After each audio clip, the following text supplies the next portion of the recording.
Cuban to the base in Guantanamo. We know that they are deporting Cubans to Cuba on regular flights, but we don't know of any Cuba that has reached there. We just have 20 seconds. We started with the embargo. Let's end the sanctions. What's the actual effect on people of Cuba? It's a huge effect. It influences daily life, the standard of living, the tranquility, the peace of people, and it is the aim of these coercive measures, to make life as difficult as possible for the Cuban people so that they can have political goals. Carlos Fernandez de Cosillo, I want to thank you so much for being with us, Cuba's Deputy Foreign Minister. We'll be doing an interview in Spanish and posting it online at democracynow.org.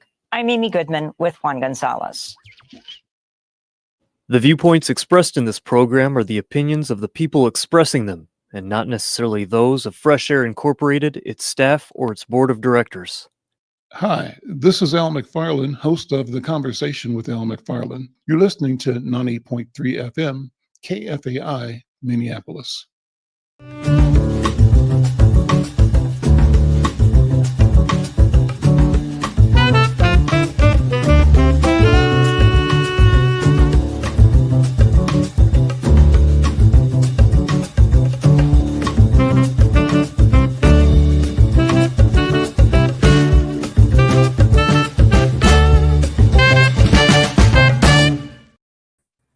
I'm Al McFarlane. Welcome to The Conversation with Al McFarlane. I'm glad to be here and glad to have you along. What a week, what a week, what a weekend. Just amazing, heartbreaking in so many ways.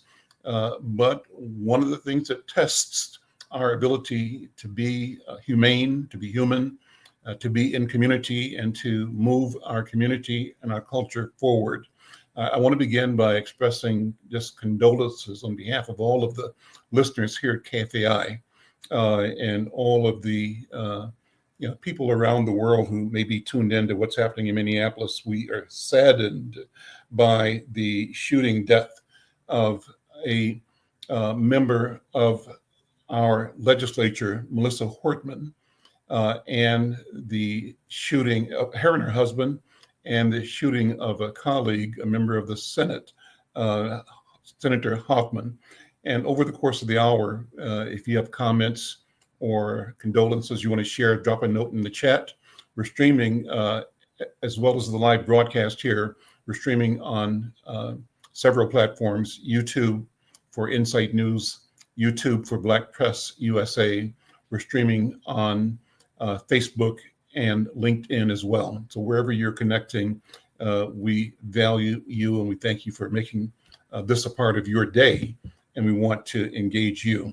Well, we've got a program that we had planned and we're excited about, and that is discussing the political economic future of North Minneapolis. I'm in North Minneapolis, Insight, located in North Minneapolis. Warren McLean, a friend and leader in community, leads the Northside Economic Opportunity Network, NEON it's called.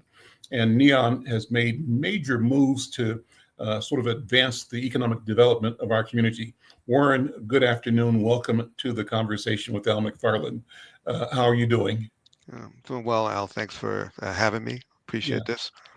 Yeah, let me allow you. I know that you are politically connected and aware, and you might want to express a feeling or a thought or some kind of solace for our viewers and listeners about what's happened this weekend. Well, as you said, I mean, I express my condolences to Mr. Hartman and her family, and obviously Senator John Hoffman. Hopefully they will recover.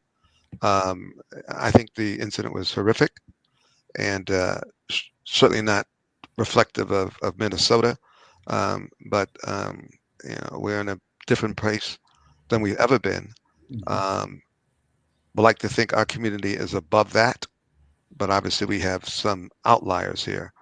This is not the way you handle politics. It's not the way you have disagreements. As you talked about being humane, but we need to make sure that we are,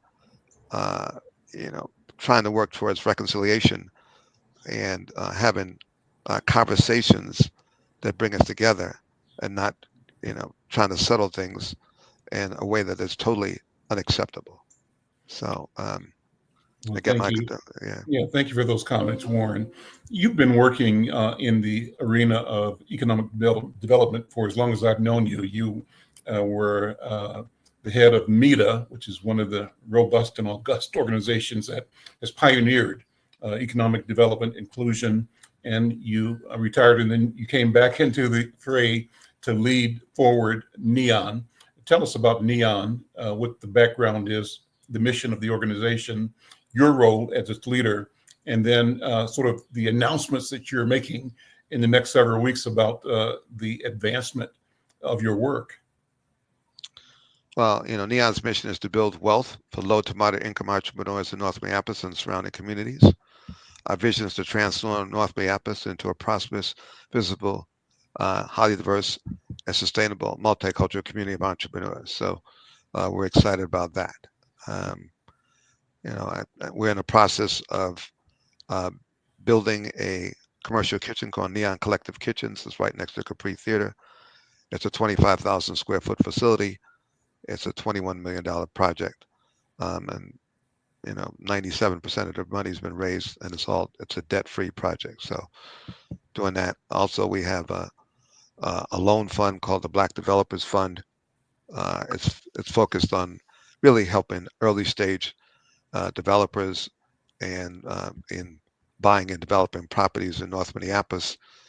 There are about 100 vacant properties that were in North Minneapolis that were basically vacant and idle. And most of the Black developers didn't have the resources to acquire those projects and develop them. And we provided what we call pre-development funds to allow them to do that. And so, we're excited about that number of projects that we've been able to facilitate. So excited about that. And so how do you envision these investments will make a difference in our community, Warren? Well, it's not just NEON. There's several investments that the community is that are happening. There's Satori Village with Tim Baylor. There's Houston White's project in Camden Town. There's V3. There's Juxta. There's what's the name? Kenya McKnight Ahad is doing the Zara. Devin George is doing manufactured housing. Tito Wilson has got a project. He's bought the 4th Street Saloon and now is turned it into an eatery. So there are lots of things that are happening. There's tap-in, various projects that are all going on, I think, at an unprecedented level. We've never had this kind of investment, particularly by Black leadership in North Minneapolis, or I think anywhere in the Twin Cities. And so it's all happening at this similar time concurrently. It speaks well to, I think, the mindset change that we're seeing. So I think it's changing the trajectory of North Minneapolis because buildings are visible. So I think it's a significant shift that we've not seen before. I'm Al McFarlane. You're listening to The Conversation with Al McFarlane. My guest is Warren McLean. He's the CEO of NEON, and we're talking about the seismic shift in the economic outlook for North Minneapolis. And Warren, you talked about the mindset. Let me ask you to focus on 2 aspects of it. How would you describe the mindset from within the community? What have been the challenges, the barriers, and now maybe emerging opportunities from our side of the ledger? And we don't operate in a vacuum. We connect with the larger economy, with the city and the region. And it seems to me that at this moment, there is a greater willingness and interest in ensuring the success of North Minneapolis. What are your thoughts in terms of mindset? How are the different sectors looking at this opportunity from your point of view? Well, I think there's a more of an embracing of the opportunities that are available in North Minneapolis. Certainly, some of the organizations that have supported us and others are fueling this, and they're making sure that the organizations that are Black led or community based are getting the support that they need. And so I think that's really different. I think it's been happening. It's been happening underground, but I think now it's surfacing and it's at a level that it hasn't been at before. I think that's very positive. I think within the community, I mean, it's taken a while for some folks to shift, but I think the mindset is that we can do this. Mhm. That I think there's been a shift in leadership in terms of folks that can get things done. I mean, Satori Village is, I don't know, $6 million project. And to get that done, and Tim was persevered for a while to deal with all the, I would say, changes and dealing with some of the bureaucracy to get through that. Mhm. But he did. And, he didn't have And to do that. it wasn't his second go round. He No, did the right, same thing with the Riverview project right, a decade right, ago. So it's right. not like it's new. Not like it's new. But that takes that kind of, that person with that kind of a capacity and ability and desire. I mean, Mhm. Tim didn't have to do that. He's got other resources and other things that he does, Right. but he's decided to do that. And so it's the volitional aspect of it that he's intentional about wanting to shift things in North Minneapolis. And I would say that's the big thing that I've seen is that there's an intentionality about wanting to shift things in North Minneapolis. I mean, Frank Brown took Minuteman Press, which is in South Minneapolis, and Yep. deliberately relocated to North Minneapolis and bought two businesses as well as in addition to that, and owns his building now. So I mean, those are very different ways of thinking. He's very intentional about it. I think that's huge. You mentioned Zura, Kenya McKnight's project. Talk about that. And also, if you don't mind, talk more about what Tito is doing and what Houston White is doing up in the Camden area. I'm starting with Kenya. Kenya's project is interesting because Kenya was a tenant in that particular building, and she was having difficulty paying the rent on them. And then she decided she attended a meeting that was talking about buying project, developing, being a developer, and so forth. And she changed and said, "I can do this. Mhm. I can own this." And so she went from being a tenant to an owner. And I mean, that was huge. And that kind of shift is, I think, an example of the shift that's going on in the community from being a tenant and a renter to an owner. And I think the ownership mentality is huge. It's not been there before. It's like we always felt that we couldn't do it. Now, I think the shift is we can do it, and we are doing it. And I think Tito and Houston represent that same spirit, would you say? Absolutely. Oh, yeah. Well, Houston is a big fan of what's going on in Harlem. Camden Town is trying to sort of a reflection of that. It's a very appealing project, and Houston has also been persevered and made that happen. And so I think that the fact that it's a mixed use facility, it's got apartments upstairs and then got the retail on on the first floor is exciting, and he's located near North Market, so that's appealing. He's building that community up there. Tito's project is also huge in that he's taken over the 4th Street Saloon, and now it's going to be an eatery, and I think that's significant too. Again, Tito didn't have to do that, but he's intentional about making that happen. I was up at the Capri a couple of nights ago this weekend when the North Side Forward movement was being introduced to the community, the plan. Mhm. And you can't help but notice this marvelous, massive facility that you are creating next door to the Capri. Take some time to do some bragging, if you would, because I think it's truly, truly impressive. And to see that, to see the Capri, beautiful building, beautiful campus, right? And Mhm. now you're bringing up the next block to that. I think it's amazing. Talk about why and what and the impacts that you desire that will flow from this. Well, thank you for mentioning that.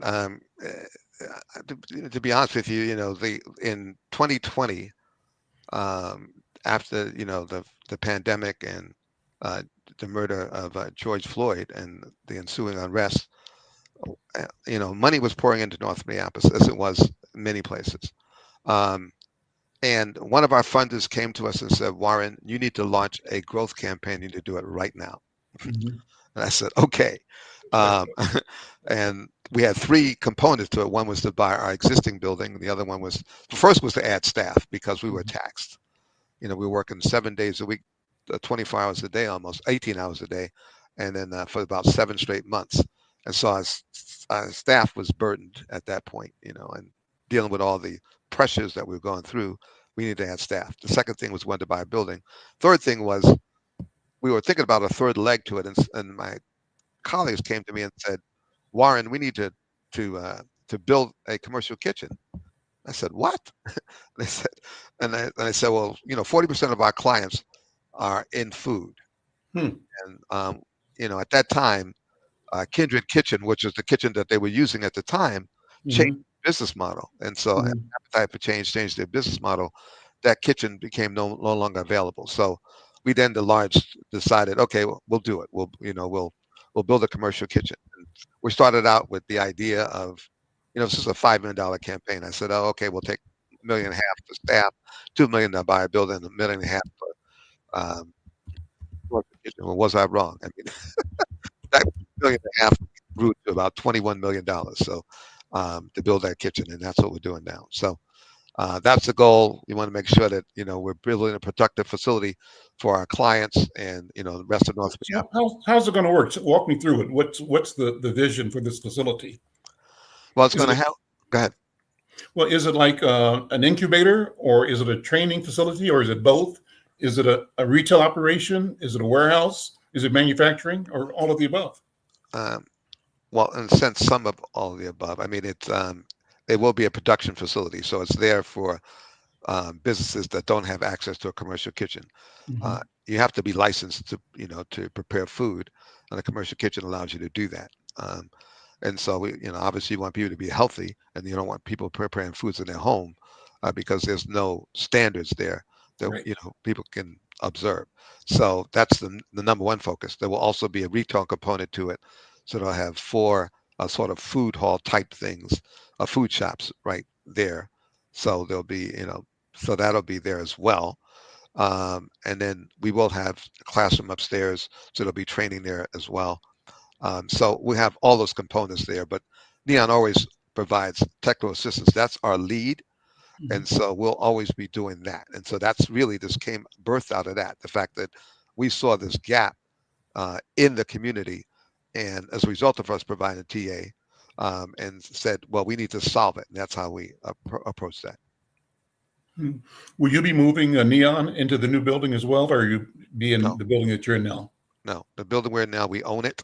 Mhm. That's going to be Neon's headquarters. We're running we have a co-working space there. We got Right. clients there. We got members there. So we want to do both. So we talked, Warren, about the mindset, the shift in the community.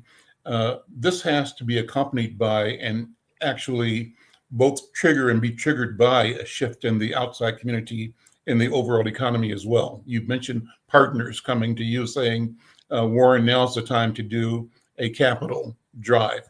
Mhm. Talk about some of the people that have partnered with you. Give them the credit, if you would, for being visionary and committed, and and how do you use their successes to invite others to do the same, to have exponential growth for our community and our society? What do you think? Well, the next week we're having a community conversation with U.S. Bank, Target, and Wells Fargo. They've all been investors in our project. We couldn't have done it without them.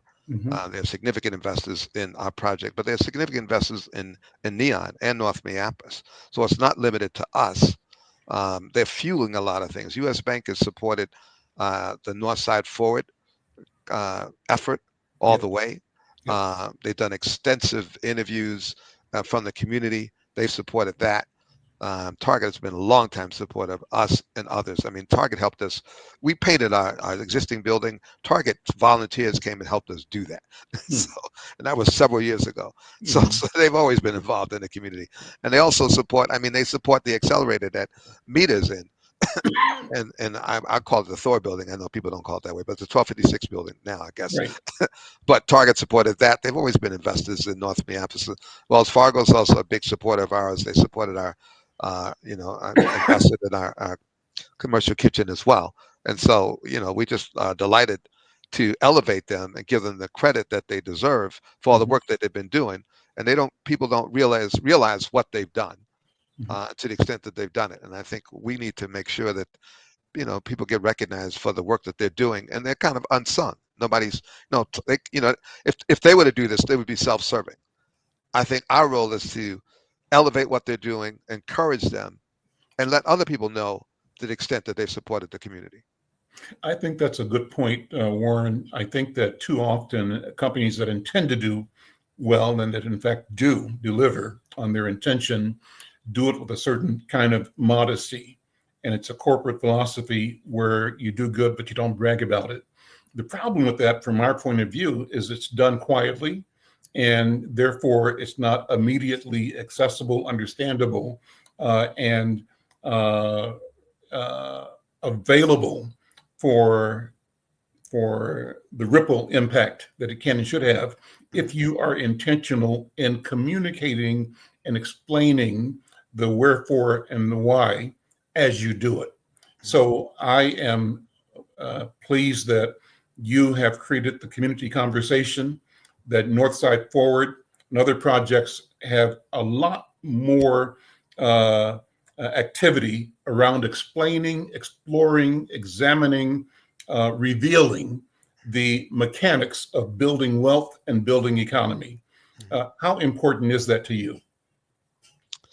Well, it gives us I think, a vision for the future, that this is not sort of a short-term endeavor, but it's something where, Adair and his team are looking out to the future, and they're acknowledging what's going on now, but they're all saying, this is where we're going. So we have that, that long-term perspective, that where we are today didn't happen overnight. It took years to do it. Right. But also where we're going means that that's not going to happen overnight. And we need to make sure that that sustained commitment is there. And when you have a vision and it's written down, you have something to refer to. You have a document. You have a whole lot of, and the community's been involved in this, so there's ownership for it. And I think that's also huge, because it's not something that's been imposed on us. It's something that we have developed, and they've taken the time to make sure that the community had a voice in this. And I think that's really huge.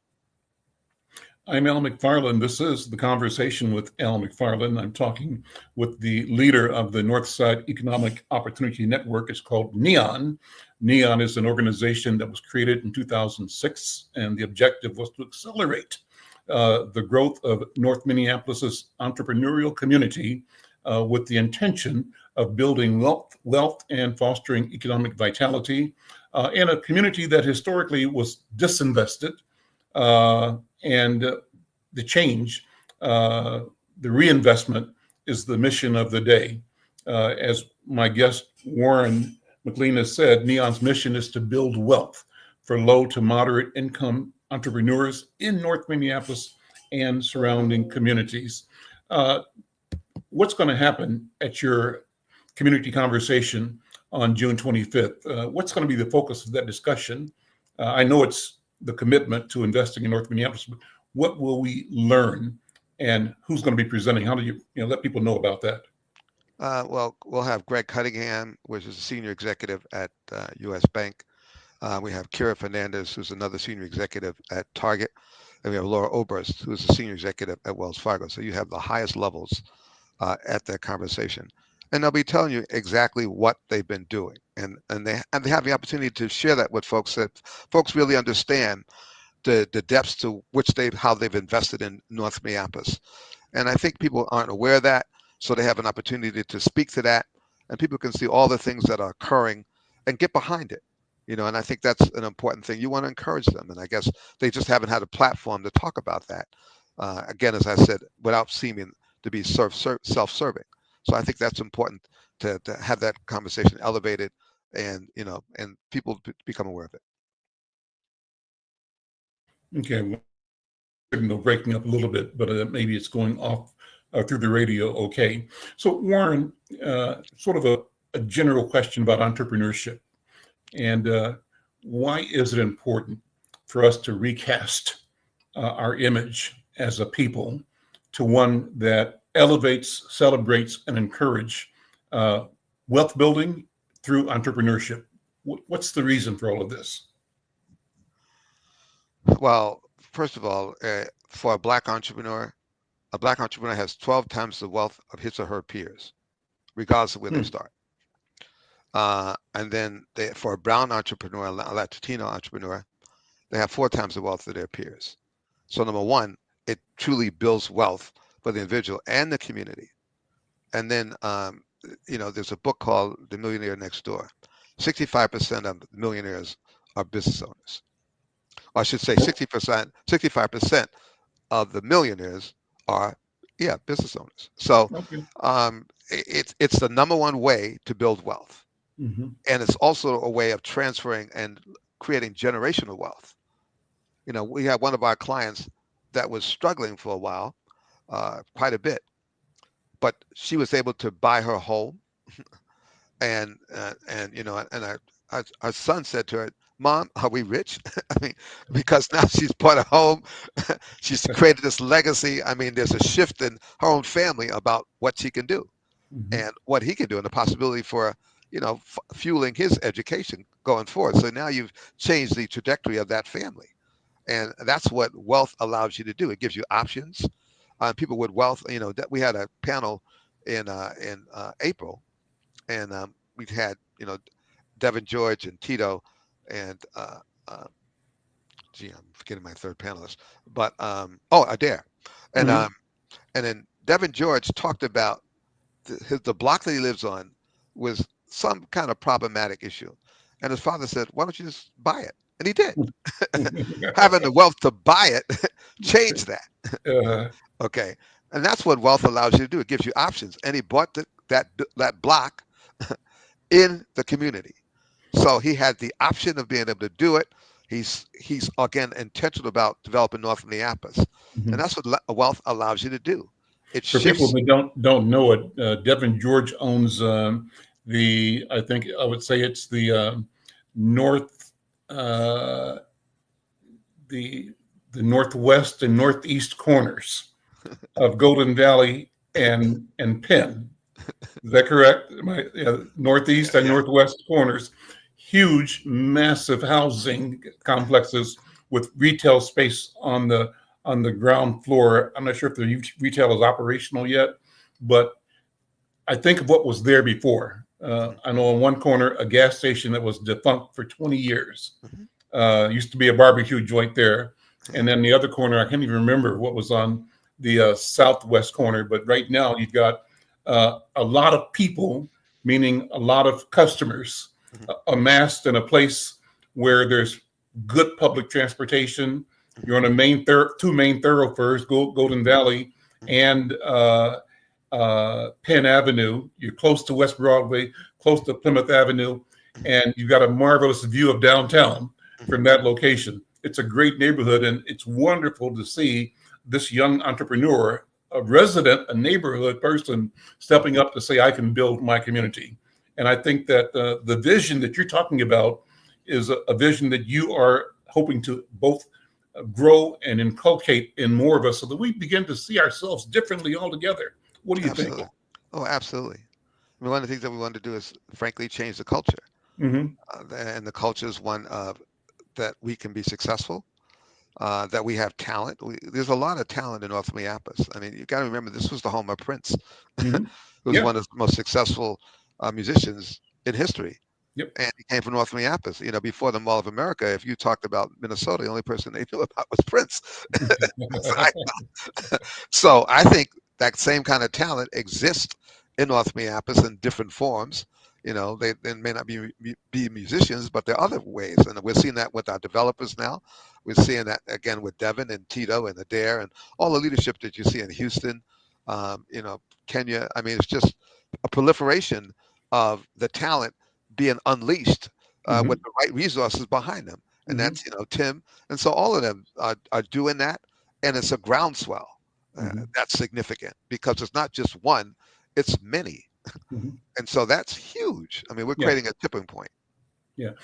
I live just off Plymouth Avenue on Thomas in North Minneapolis. So I drive down Plymouth Avenue every day. And I have been for the past 50 years that I've lived where I live now. And so I've witnessed the transformation of the neighborhood from the wasteland it was after the disturbances of 1967, 68, 69. Plymouth Avenue lay fallow for dozens of years, 20 years, and then finally began to get some perks when I think it was Andy Hudson and his partner, I think of his name right now, organized to build the Plymouth Avenue townhomes. Wow. And that was refreshing. And I've written about that from time to time, even though it's in some places subsidized or low-income housing, it's been maintained well. That's great. And to drive down Plymouth Avenue and to see the energy and the people taking pride in their neighborhood is a wonderful thing. And then you look at Plymouth and Penn. Estes having moved from Plymouth and Penn, from I think Humboldt and Penn, up to Plymouth and Penn, and then across the street to allow the expansion of North Point Health and Wellness and the creation of the Regional Acceleration Center, the Thor building. Totally, absolutely phenomenal. So all of these things, these buildings signify, well, then the Urban League, that building. Urban League. That's right. That building too. Yes. And UROC. And UROC. That's right. Yeah. All of that's there. Yeah. So we're on the move. I think we are. And I think we just have to keep that energy going and keep the positive, knowledge and awareness that invites others to bring their best game, bring their genius to the opportunity and to grow it. That's what I think. So, you've mentioned that you're looking to develop new initiatives and you look to see where there are gaps. What do you mean by that? What are some examples of the gaps that you think you can address?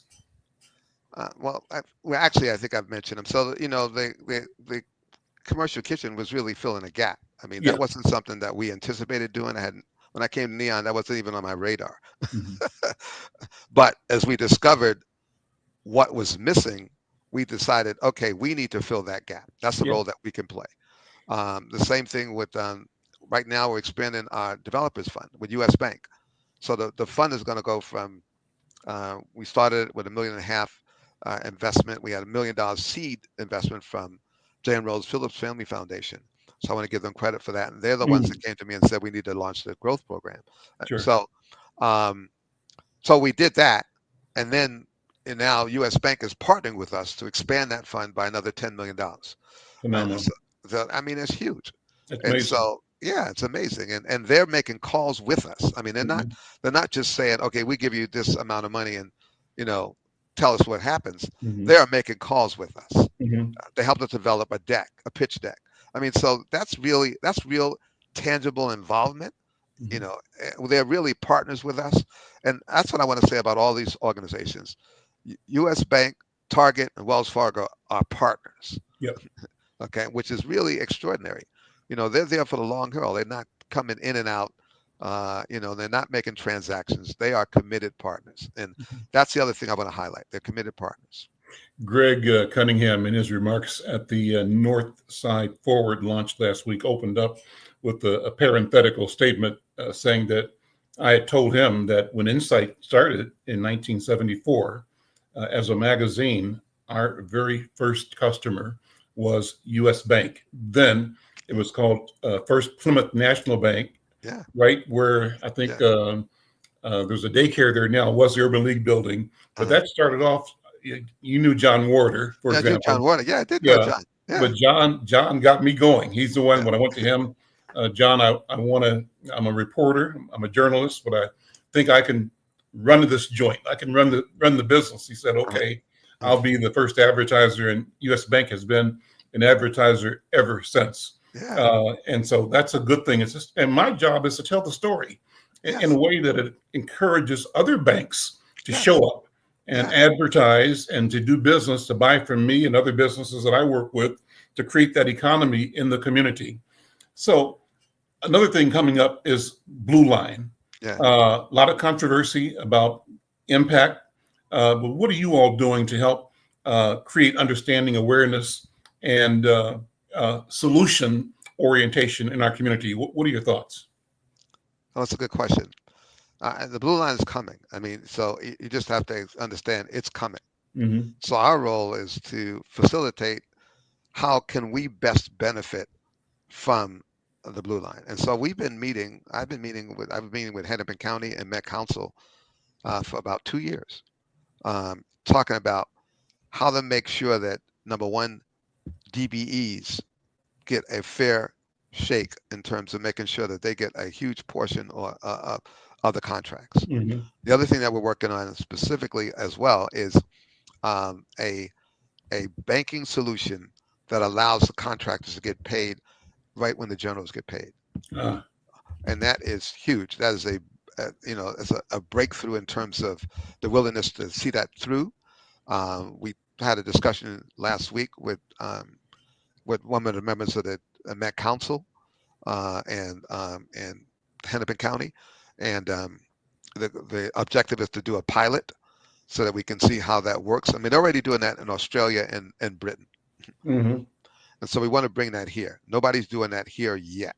Okay. We want to make sure that this will be the first project where that actually occurs. Mm-hmm. And so we want to pilot it before it actually, we bring it into full production on a multi-billion-dollar project. But we are, assured that it can work. I mean, it's working in both those countries. We don't want to be at the tail end of that. We want to be in the forefront. That's And I right. think Minnesota has an opportunity to lead that. And so that's huge. We also are making sure that there are strong workforce components to this, that our community benefits from this in a significant way. And we want to make sure, and this to be the first job that is best value instead of least cost. Mm-hmm. And best value allows you to include elements in there that are not limited to being the lowest cost. Okay. Because that a lot of times excludes DBEs. Sure. But when it's best value, one of the values is making sure that the community participates in a significant way. And you get points for that. So that then becomes an opportunity for our community and DBEs to participate in a way that they've never had before.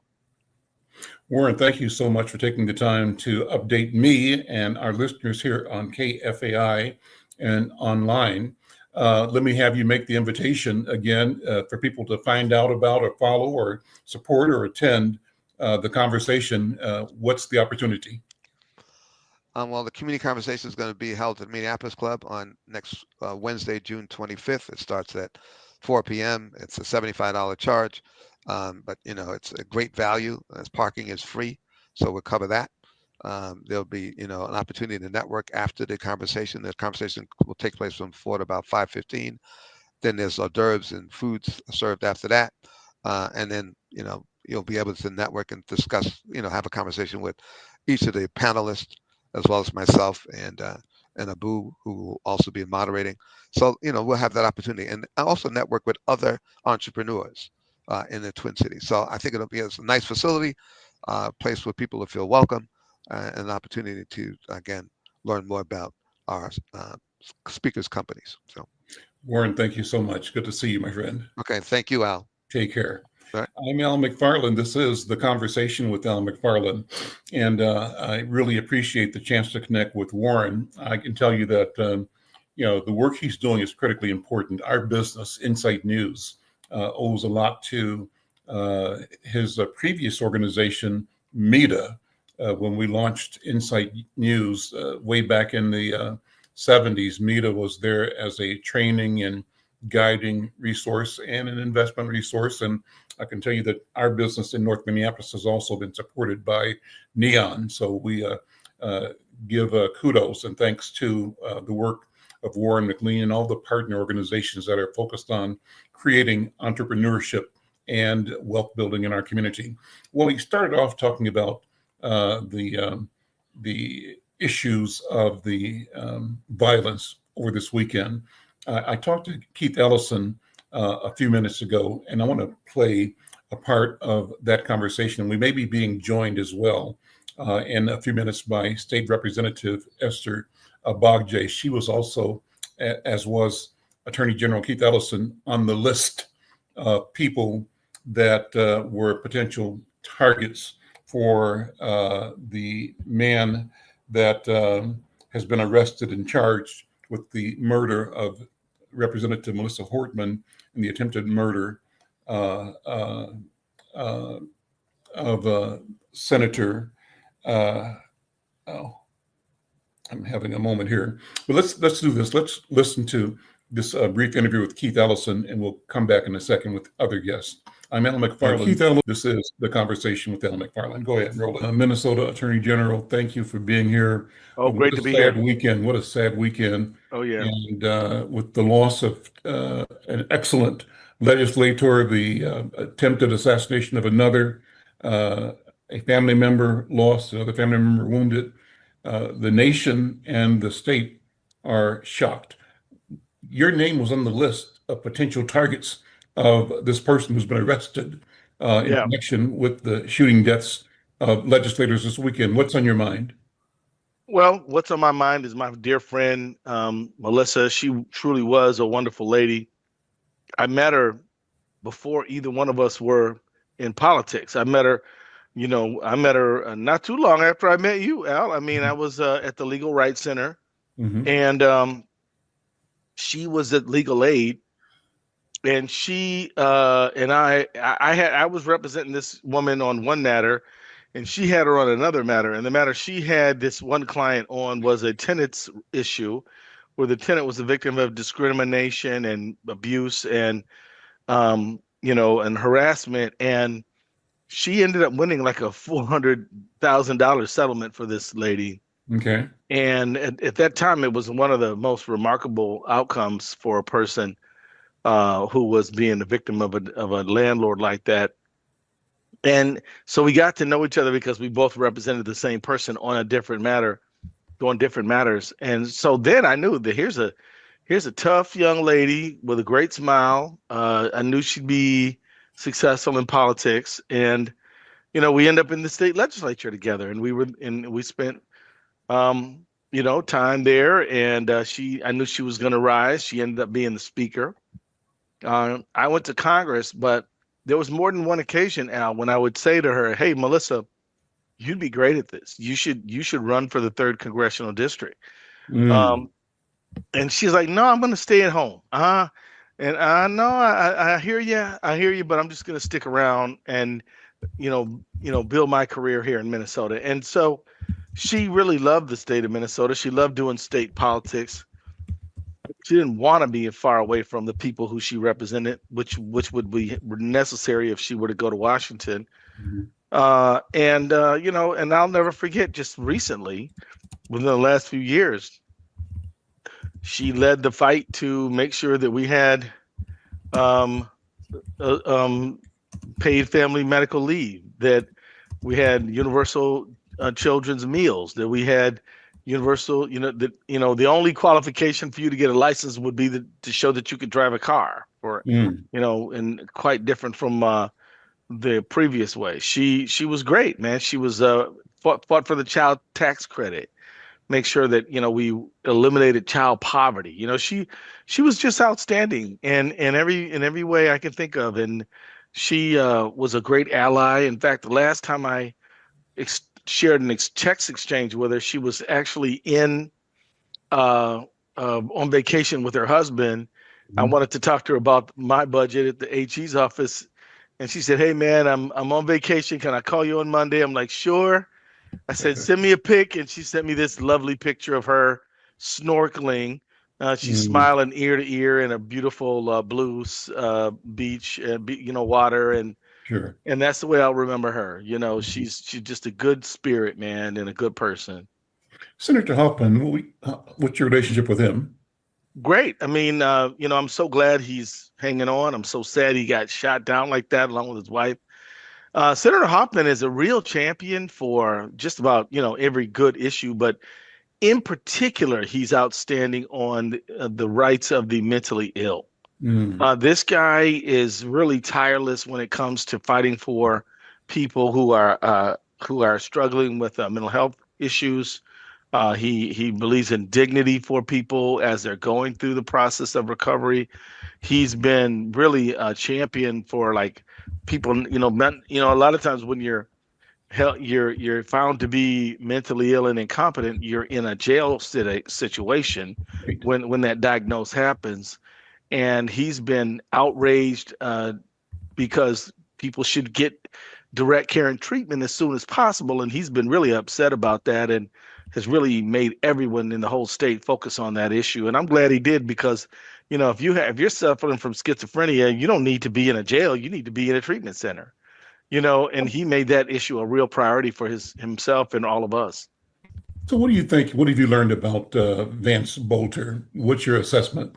Of course, limited information, but I see him as a obsessive compulsive type, who probably wasn't very pleased with his own life, who probably fantasized that he can make himself notable or by murdering someone famous, sort of John Lennon style, Now, I want to I'm not saying that he's mentally ill to the point of not being able to stand trial. Right.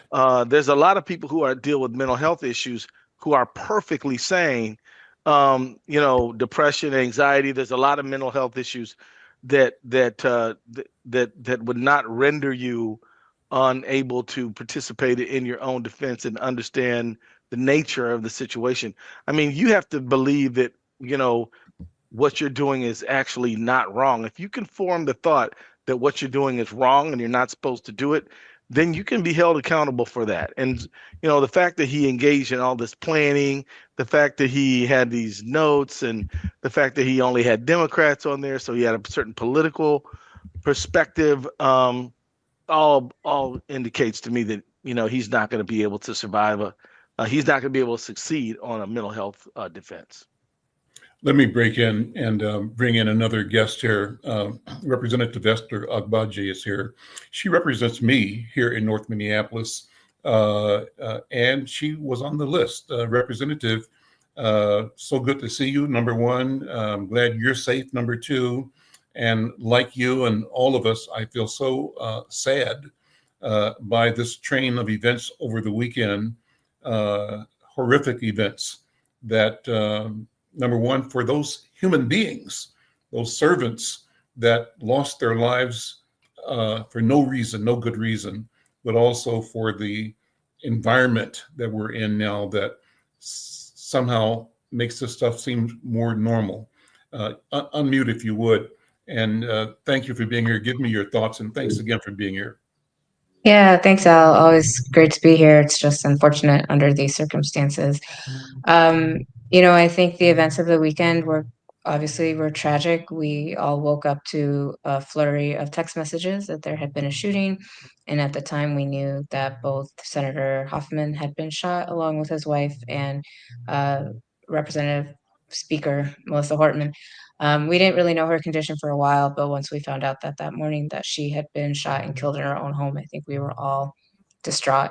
And also realizing now that we were in a completely new reality, especially as information started coming out about this guy's supposedly political leanings, but also it was being characterized by the governor, and then also on Sunday, on Sunday and Monday by the U.S. Attorney's Office as also a political assassination. So I think in that framework, it's hard to think about the work that you do in the same way as before. And so I think a lot of us are thinking about what does it mean to be a public servant, but also how do we continue to stay strong in a community, in a world, in a country that looks at polarization and otherization as a means to an end, when really we should be focused on how do we come together, how do we bridge our differences without having to succumb to violence.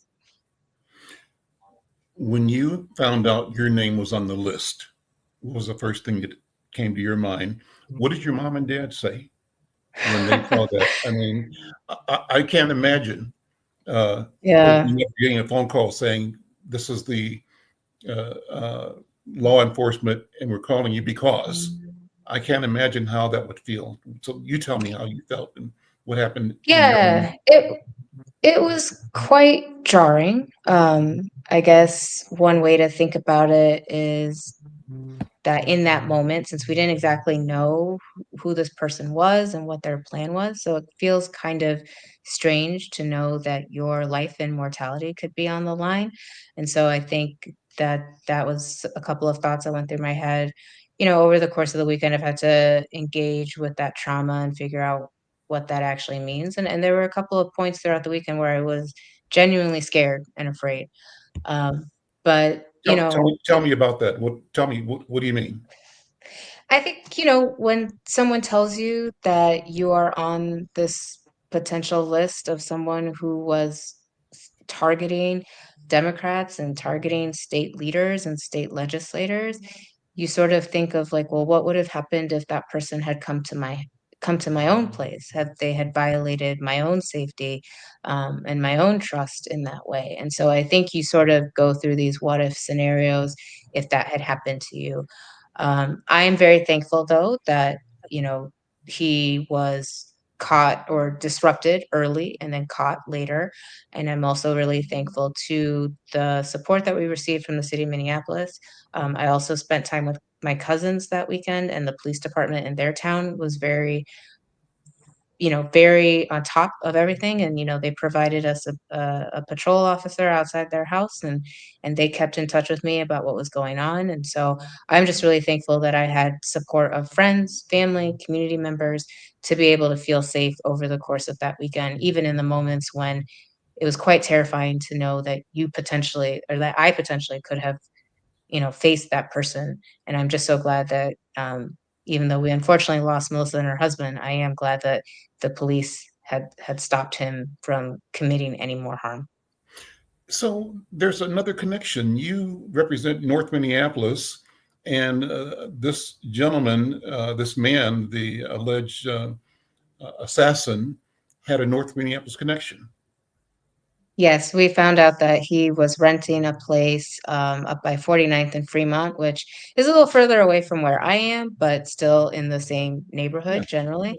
it So can finding be. that out was also quite scary and quite traumatizing, because at the time we didn't actually really know where he was, but we had heard that he did stop by at that apartment, probably got a change of clothes there, and then was continuing, but we didn't know if he was continuing on foot or in a car, where he was going. So again, that made it really unnerving, which was part of the reason why I decided not to stay in my home that weekend. Let me bring in another guest here, another person that was directly impacted as well, and that is the mayor of Brooklyn Park, Mayor Hollis Winston. Mr. Mayor, good to see you, my friend. Terrible circumstances for this conversation, but thank you for doing what you can to bring calm to the community and to move us towards healing. How did this thing unfold to you? I watched you in the news conferences, but tell me how this whole scenario unfolded in your life. First, are you able to hear me? Yes, perfectly. Okay. Perfectly. Yeah. Well, hello, Representative. Thank you for hanging in there, and then of course, thank you for the work that you do. I know you're extremely dedicated, and it's probably you were not expecting any of this, but I think given our backgrounds, sometimes these things happen. But as far as how I heard about it, I think I heard about it at 4:30 or 5 o'clock. I sleep hard, so I know they were trying to reach me. My wife heard the phone, and then I immediately woke up and then dropped the kids off, the wife and kids off in St. Paul. Then I went back to the emergency operations center that we had within Brooklyn Park, and so from there we just started operating, and we immediately, had access to, federal level resources. And even as we were driving, you could see local police were not in Brooklyn Park, but out from other jurisdictions. We're actually protecting assets within Brooklyn Park. So law enforcement came together pretty quickly to work on this thing and try to figure everything out. And then from there, it was really trying to calm the community and just send out a message of, one, we're all in this thing together. Now, there were two targets in Brooklyn Park, right? Is that correct? Am I right? Were there two targets in Brooklyn Park? Or I mean, I'm not going to get into any of the stuff that was actually on the list or any particular details. But unfortunately, we lost Speaker Hortman and Mark Hortman, who are near and dear to our city and the state, in fact. So, yeah. Mm-hmm. And so so where are you now? What is happening right now? How is the city of Brooklyn Park managing its responsibility to the citizens for the sense of safety, but also the feelings of grief that people are experiencing? And how do you keep the community focused on our common good, even under such difficult circumstance?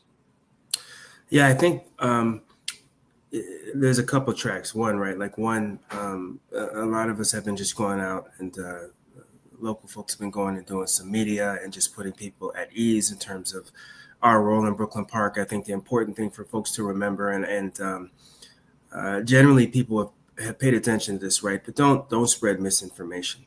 And don't spread the conspiracy theories. There's real families that are involved in this, the Hortmans and the Hoffmans, wonderful families. And so when you spread those conspiracy theories and you make it about something that it's not, that can directly harm those families. The other thing is just the messaging, right? We need to have calmer words. You have to understand we're one family. We need to talk to each other much more moderately and agree that we can agree to disagree. That's really what this country has been founded upon. And then I think the second piece is yesterday, a church, Grace, I cannot remember the full name. I apologize to the church, but the pastor's Pastor Joel, they had something within the community, and quite a few people showed up for that. And there were prayers that were said, and messaging of coming together was said. And that's across many different diverse groups. There's going to be something at the Capitol tomorrow. And then Thursday, I believe we're planning something within the city, probably within the Edenboro area, which is actually where this happened. But, many folks are invited to that. And then I know there'll be other things throughout the week. So we're trying to attend those and then very much just spread that particular message. Sorry, I'm taking a little bit on this. But as far as our police is still very much involved in that investigation. I don't think people understand that, once it left Brooklyn Park, our police were still involved all the way, sending SWAT teams, helping to coordinate resources. So they're still very much involved in this. And so if we ask your locality or other people for resources, it's because we're continuously involved within, this active case. Did you know Mark and Melissa personally? I did. And, I will start with, yeah. So I knew Mark and Melissa just because they're in my backyard. But even before I got into politics, I'm chair of the African American Caucus, and there's a youth program that I started. And we asked her to be involved with that youth program, just to door knock, maybe support it financially. And she did more than that. She actually involved the kids and invited the kids into her house, sat down with them for maybe 30 minutes or an hour and talked politics, helped them understand exactly what her job was, because they thought that, that the governor made all the laws and she disabused them of that notion fairly quickly. And so very warm, had taught the kids how to play pool at her house. And Mark was right there teaching them how to play pool. And he was really good at pool as well. So I knew them personally. And then Mark knows a good friend of mine as well. So we knew them. And I think what strikes me about them is that she had to balance local issues with being the most powerful woman. And some might argue the most powerful person in the state at times. And she balanced all of that very well. But she also did things at a personal level authentically, and she would not talk about them, which I think shows you the authenticity of who she really was. And Esther, you worked with her directly in the House of Representatives. How did you know her? Yeah, I knew her from kind of the very beginning of my interest in politics. She came to a fundraiser at the firm I worked at, I think back in like 2018. And I was like, oh, I really want to get to know her. And then when I ran for office, she was very, we love to say that with our class, she had an interesting relationship, but I think she always sort of admired all of us because we came in a really hard time during COVID. And so we always had really good back and forth with her. And she was always really interested in the bills that we were carrying and wanting to make sure that we succeeded. And, she was just a great leader to have as a Democrat in Minnesota.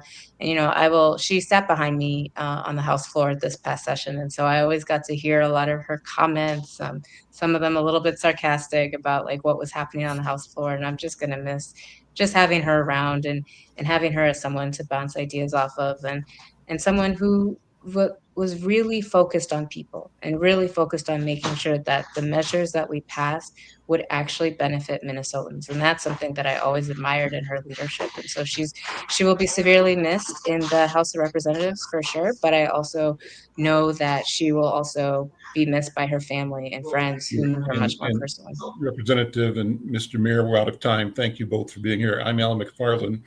If you're watching online, stay tuned because we'll play the balance of the interview with Attorney General Ellison after this. Otherwise, we'll see you next time.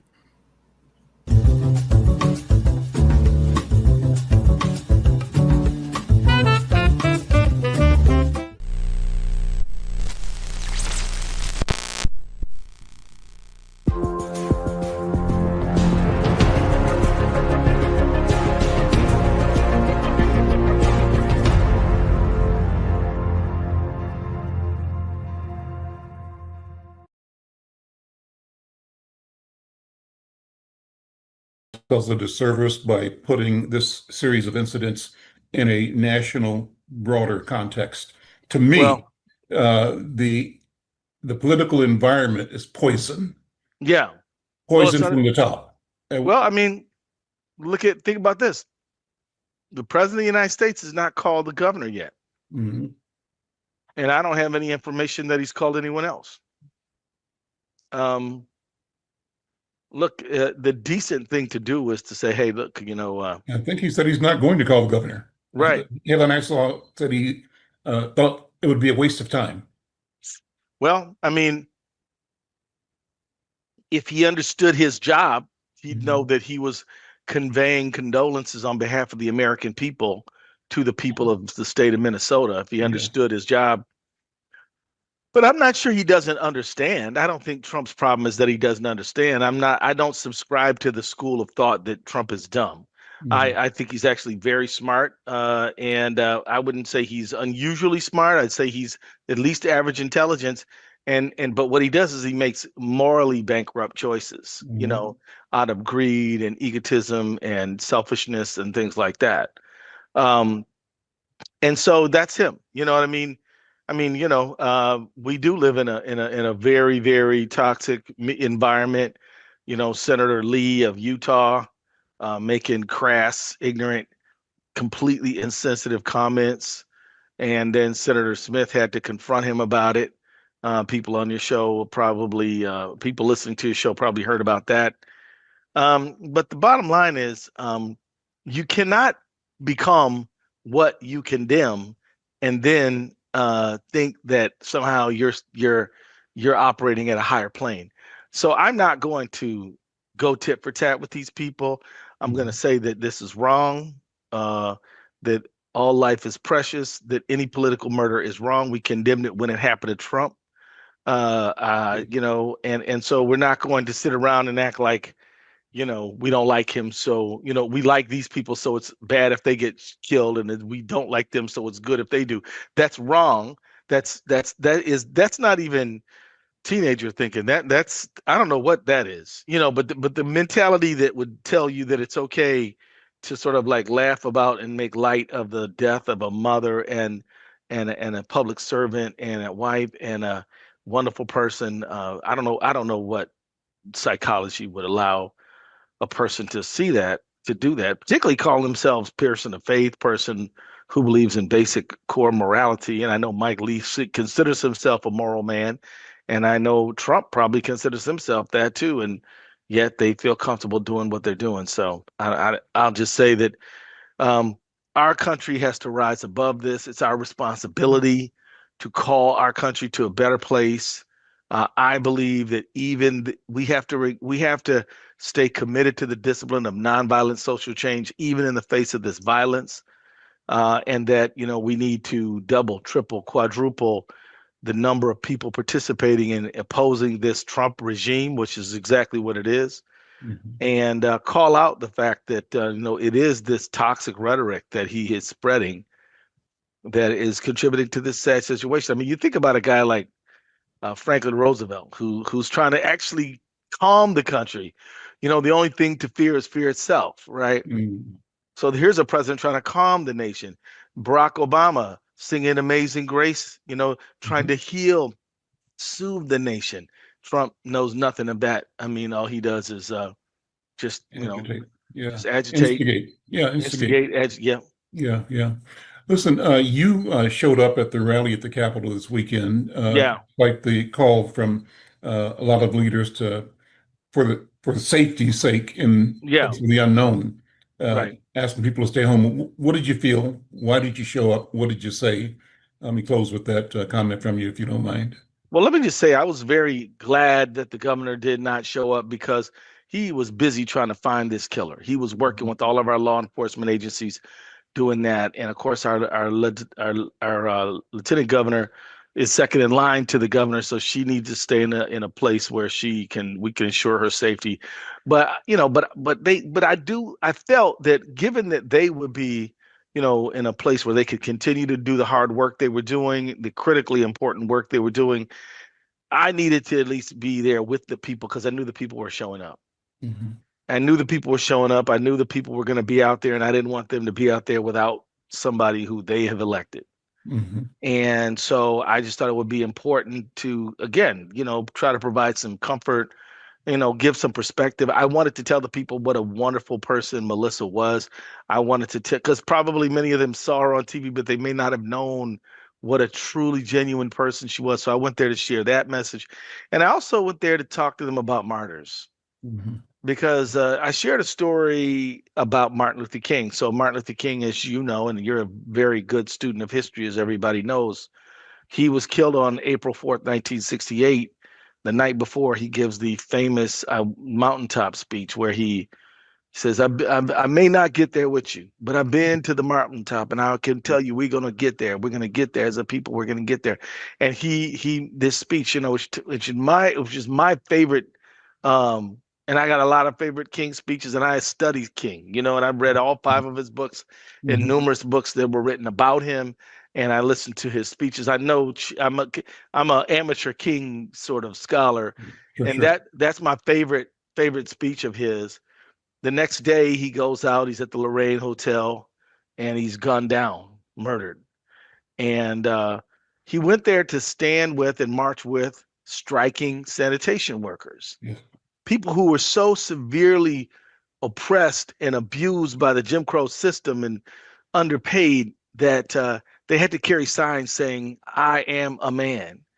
There were tragic incidents where they were not, because they were Black, they were not allowed to go inside the office at the sanitation office. So they had to sit in the truck, but they couldn't sit in the cab of the truck. They sat in the mouth of the actual the dump. And then it malfunctioned, and several of them were killed in there. And so I guess that he was marching with these people, with these men, and they continued the strike.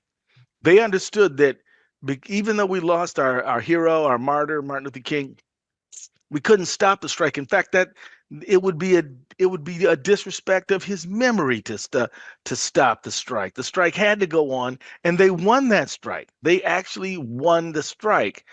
And so it's important for us to remember that we will have leaders and martyrs and heroes who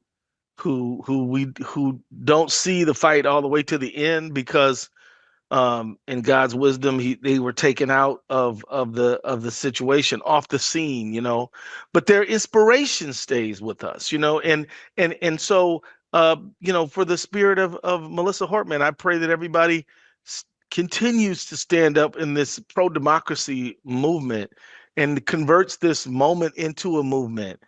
And I wanted to tell people about that, Al, and I wanted to share that story, and I did, and that's why I felt like I went. I felt I needed to talk to people about this, not just to talk about how bad Trump is, but to talk about how good so many of us are in this fight for justice, and Melissa Hortman is who I have in mind. And I'll just tell you this, Melissa Hortman, and this is a show where a lot of the people who are listening to the show are African American, not only, but many. Mm-hmm. And when I first met Melissa Hortman, I mean, just to sort of forgive me for stereotyping her, but one could be forgiven for thinking, okay, this is a suburban soccer mom. You know what I mean? But don't buy that stereotype, man, because she was tough, she was sincere, she was authentic, and she was dedicated. And I remember reading about a woman named Viola Liuzzo, Yeah, sure. white woman, Yep. who was a Detroiter. Martin Luther King gives a call to the nation. Come be with us in Montgomery. Come stand with us in Montgomery. And she tells her husband and her children, I'm going to Montgomery. I'll see y'all when I get back. Frozen dinner in the fridge. And she goes down there and she's driving campaign workers back and forth to the polls and things like that. And she's murdered by the Klan. Yes. And it's important to remember, as Trump is trying to divide us, as Trump is trying to tell people of color that they're not included in the American family, as he's trying to say that the immigrants are not included, as he's trying to say that trans people are not included, as he's trying to say that that men are somehow victims of women now, and as he's trying to really agitate every point of division, it's important to remember that this movement has been, is, and will always be multicultural in nature. That it's not what's on the surface, but what's on the inside. It's that the heart knows the heart. The heart knows the heart. And Melissa certainly is a person who would tell that. When there was a time when there were these women of color after a tragic shooting incident, these are legislators, were on the House floor speaking against this tragic shooting incident. They took over the House floor, and it was Aaron May Quaid and others as well. I think that was Ilhan might have still been a state legislator. There were others. And she sees these white guys playing cards, and Melissa goes and kind of rebukes them and says, go get up there and join them on the House floor. You're over here playing cards and such. Go join your colleagues. And they listen to her. Wonderful. Yeah. So she is this person who, so I had to go to the gathering. 25,000 people showed up, by the way. If we hadn't had this tragic shooting, we probably would have had 45,000 people there. I mean, but people showed up in massive numbers. People wanted to be physically together. It made them feel a little more comforted, But I do thank the governor for doing. I mean, the governor, I guarantee everybody, because I know he was working hard day and night to help coordinate the investigation of this murderer, and was working very hard to get that done, and they got it done. So everybody did what they were supposed to do, I believe, and thank God for it. Keith, thank you so much. Attorney General Keith Ellison, thank you. Keep up the good work. Thank you, Al. See you. Well, that's it. Thank you for hanging in, those who are watching on Black Press USA and on other social media platforms. Again, if you want to comment, we appreciate and value your comments. Drop a comment in the comment section. We'll be back tomorrow. We are live streaming 5 days a week. Join us tomorrow. I'm Al McFarlane. Take care.